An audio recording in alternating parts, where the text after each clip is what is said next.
तो बात पहलगाम हमले के बाद आतंक के खिलाफ उस एक्शन की जिसे लेकर पूरे देश में आक्रोश।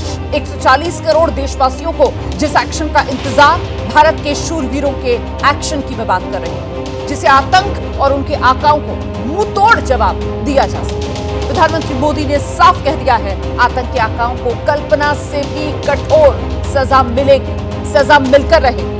पहलगाम हमले के बाद दिल्ली में ताबड़तोड़ बैठकों का दौर जारी और इन बैठकों का खौफ रावलपिंडी से इस्लामाबाद तक देखने के लिए मिल रहा है। कल प्रधानमंत्री नरेंद्र मोदी ने तीनों सेना प्रमुखों के साथ बैठक की और उसके ठीक बाद पाकिस्तान के हुक्मरानों के जहन में खौफ जो है वो जुबान पर अब आ रहा है।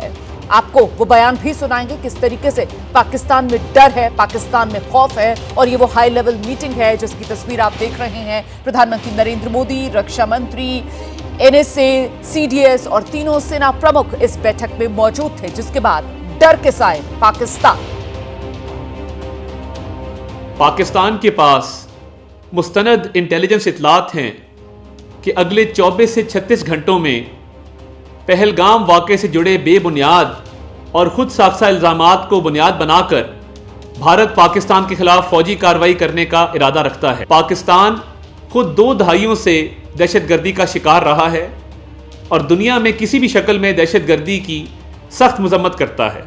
पाकिस्तान इस बात का वाज़े इरादा करता है कि भारत की तरफ से किसी भी किस्म की फौजी मुहिम जोई का यकीनी और फैसला कुन जवाब दिया जाएगा। इस वक्त हमें अपने अफवाज के साथ खड़ा होना है ताकि वो सीसा कलाई दीवार की तरह लड़ सके दुश्मन से। और ये भी मैं आपको कहना चाहती हूँ कि अगर आज पाकिस्तान का कोई भी दुश्मन पाकिस्तान पर हमला करते वक्त 10 बार सोचेगा तो उसकी वजह यह है कि अल्लाह ताला के फजल से पाकिस्तान आज एक एटमी कुव्वत है। पाकिस्तान के पास एटम बॉम्ब है।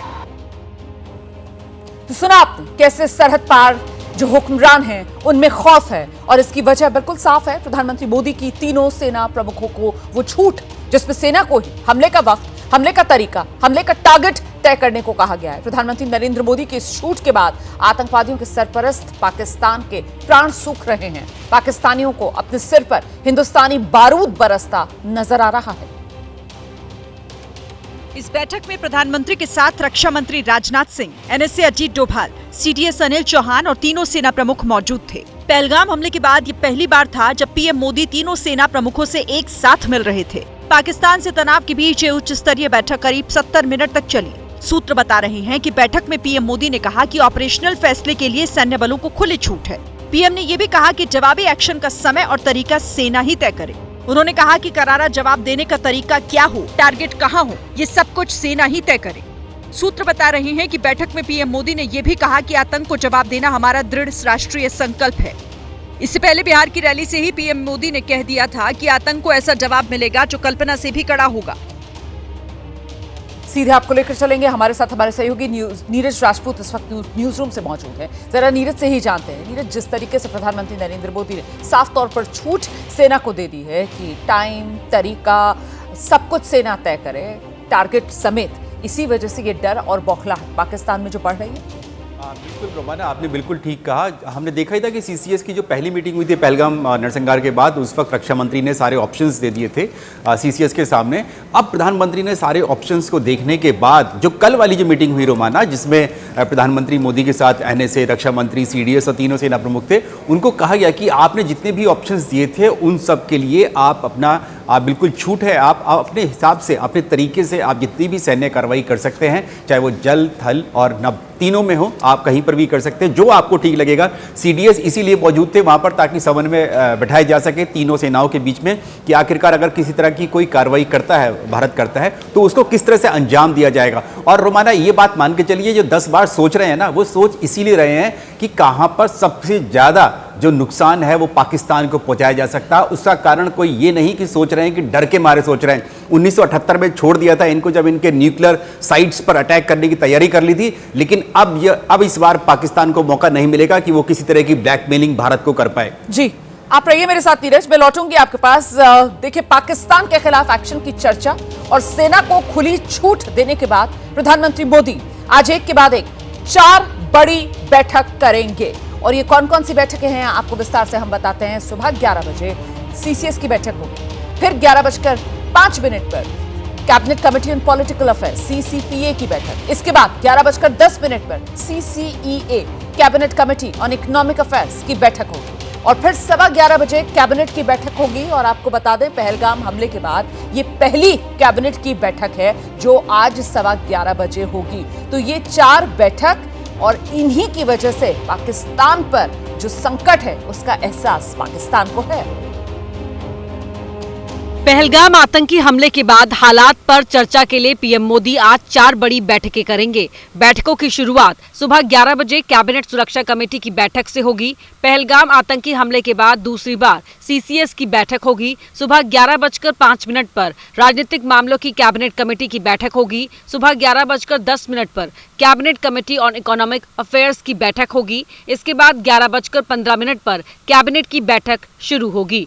कैबिनेट कमेटी ऑन सिक्योरिटी की बैठक में पीएम के साथ गृह मंत्री अमित शाह, रक्षा मंत्री राजनाथ सिंह, वित्त मंत्री निर्मला सीतारमण, विदेश मंत्री एस जयशंकर शामिल होंगे। इसके अलावा राष्ट्रीय सुरक्षा सलाहकार अजीत डोभाल, प्रधानमंत्री के प्रधान सचिव और रक्षा, वित्त, विदेश व गृह सचिव भी इस बैठक में उपस्थित रह सकते हैं। इसके बाद होने वाली cabinet committee on political affairs की बैठक में मौजूदा राजनीतिक हालात पर चर्चा होगी। माना जा रहा है कि सरकार सीसीपीए की बैठक में संसद का विशेष सत्र बुलाने पर चर्चा कर सकती है। एक और बड़ी खबर जानिए आप। भारत और पाकिस्तान के बीच तनाव पर संयुक्त राष्ट्र की तरफ से अपील की गई है। ऐसे टकराव से बचें जिसके दुखद परिणाम हो, ये यूनाइटेड नेशंस की तरफ से कहा गया है। दुनिया को भारत और पाकिस्तान के बीच टकराव बर्दाश्त नहीं, अपील कर रहा है यूनाइटेड नेशंस की दुनिया को भारत और पाकिस्तान के बीच टकराव बर्दाश्त नहीं है। ऐसे टकराव से बचें जिसके परिणाम दुखद हो। दोनों देशों का टकराव विनाशकारी होगा, ये संयुक्त राष्ट्र की तरफ से कहा जा रहा है।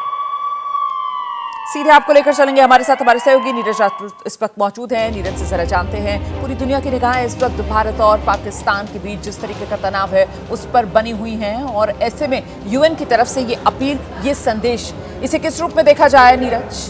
देखिए रोमाना, बिल्कुल यूएन जो है एक इंटरनेशनल प्लेटफॉर्म है, लेकिन अब ये मान के चलिए कि जब आतंकवाद जो पाकिस्तान की तरफ से स्पॉन्सर हो रहा है पिछले कई दशक से, जो भारत झेल रहा है पाकिस्तान की तरफ से, प्रॉक्सी वॉर झेल रहा है, उसको लेकर यूएन की तरफ से क्या कहा गया है ये आपको ध्यान रखना होगा, ये यूएन को भी ध्यान रखना होगा। UNSC, United national security council, पहले ही कह चुकी है कि जितने भी आतंकी हैं और उनके आतंकियों के स्पॉन्सर, फाइनेंसर्स और जितने भी उनके प्रायोजक हैं, उन सबको आपको उनका परसुएड करना है, यानी कि आपको उनका पीछा करना है और उनको न्यूट्रलाइज करना है। तो ऐसे में यूएन का बयान, क्योंकि पाकिस्तान ने अप्रोच किया होगा उनको यूएन को कि ऐसा हो सकता है, क्योंकि चीन, रशिया, इन सब कंट्रीज को अप्रोच कर रहा है पाकिस्तान, और उसको डर लग रहा है कि कहीं ऐसा ना हो कि भारत जो है कोई बड़ी कार्रवाई पाकिस्तान के ऊपर कर दे जिससे पाकिस्तान के अस्तित्व पर ही बात आ जाए। इसीलिए ये यूएन का बयान आया है। आप रहिए मेरे साथ, में लौटूंगी आपके पास। पाकिस्तान ने एक बार फिर से सीज फायर का उल्लंघन किया है। इस बीच ये भी बड़ी खबर है, एलओसी पर कई जगह पाकिस्तानी चौकियों की तरफ से गोलीबारी की गई है।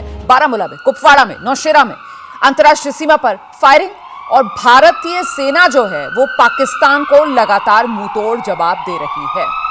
देखिए, 22 अप्रैल जब पहलगाम में आतंकवादी हमला हुआ, उसके बाद ये जो सिलसिला है वो पाकिस्तान की तरफ से शुरू किया गया है। जो सीजफायर का उल्लंघन है, युद्ध विराम का उल्लंघन, वो हर रात की कहानी हो गई है, पाकिस्तान की तरफ से की जाता है और इसके बाद भारतीय सेना की तरफ से पाकिस्तान को मुंहतोड़ जवाब दिया जा रहा है। सीधे आपको लेकर चलेंगे, नीरज इस वक्त हमारे साथ मौजूद है। जरा नीरज से ही समझते हैं कि कहीं ना कहीं पाकिस्तान की कोशिश अपनी हेकड़ी दिखाने की और इसी के चक्कर में ये युद्ध विराम का उल्लंघन जो एक सिलसिला पाकिस्तान ने बना लिया। नीरज, बिल्कुल रोमाना, और जो बीती रात जो फायरिंग हुई है, जो युद्ध विराम हुआ है, यानी कि फायरिंग ही हुई है, क्योंकि इस बार अभी तक तो एलओसी पर हो रही थी, पिछले 5 दिनों से जो फायरिंग हो रही थी वो बारामूला, कुपवाड़ा, अखनूर और जब पुंछ राजौरी के सेक्टर्स में हो रही थी, सुंदरबनी में हो रही थी, नौशेरा में हो रही थी।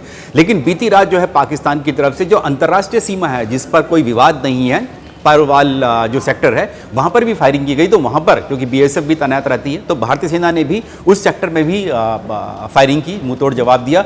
और रोमाना, अब ये ऐसा लगता है कि जो पाकिस्तान की तरफ से जो एलओसी के साथ साथ अंतर्राष्ट्रीय सीमा पर भी जो एस्केलेट करने की कोशिश है, उसको अब ये मानकर चलिए कि अब पाकिस्तान को बहुत बुरी मुंह की खानी पड़ेगी, क्योंकि अंतर्राष्ट्रीय सीमा पर, जो कि यूएन के तहत माना जा चुका है कि अंतर्राष्ट्रीय सीमा, उस पर भी अगर फायरिंग करता है पाकिस्तान, तो ये पूरी दुनिया में पूरा बेनकाब करता है पाकिस्तान को कि वो LOC जो विवादित लाइन है उसके साथ साथ अंतर्राष्ट्रीय सीमा जो शांतिपूर्ण सीमा है भारत और पाकिस्तान के बीच में, वहाँ पर भी फायरिंग कर रहा है। तो अब उसके लिए उसको नतीजे भुगतने पड़ेंगे, चाहे फिर वो UN हो, चाइना हो या फिर कोई दूसरा देश हो, टर्की हो, वो चाहे कितना ही कहता रहे, लेकिन पाकिस्तान के खिलाफ अब कार्रवाई बड़ी होके रहेगी।